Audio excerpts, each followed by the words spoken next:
Go find your basket of fruit and pick out an apple you think looks good. Now, using a sharp cutting knife, carefully cut the apple at a slight diagonal so that it slices right through the center of the apple core. While we're here, let's save 2 of the seeds because we'll be needing them later. Now that we've got our 2 halves, let's take the side that still has the bottom attached and place it face down on a cutting board. We'll need to place 2 butter knives perpendicular with the top and bottom of the apple. Now we can carefully cut down along one side of the apple core until the knife bottoms out on our makeshift spacers, then use the spacers as a guide to gently cut in from the side. When the 2 cuts meet, you'll have an apple wedge that pops right out. And while we're here, let's cut a piece from the other side the same way.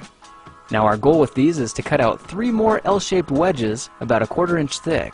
And this time, rather than cutting in sideways toward your fingers, try turning the piece over so you can cut downward and meet the first cut at the bottom.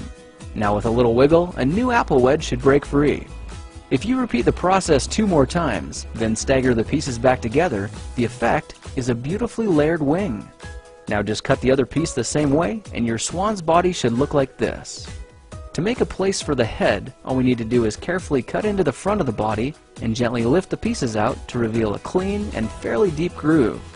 At this point we can go ahead and grab the other half of the apple and place it between the butter knives like before. But this time, we're just going to use them as spacers to cut an even slice off the bottom. You can see that repeating this process 3 or 4 times gives us a nice variety of shapes and sizes. Now look for a piece that resembles a heart that's been slightly flattened on top. All it takes to form the swan head is 3 strategic cuts with a knife. I made 1 angled cut to form the head, a horizontal cut to form the neck, and 1 slanted cut at the bottom for the base. Now you should be able to see how this is coming together. And to clean it up a bit, just use your knife to round off the sharp edges. All that's left now is to place the apple seeds where you think the eyes should go, then use the side of a butter knife to press them firmly into position. When both eyes look good, simply drop the neck into place, and you're done.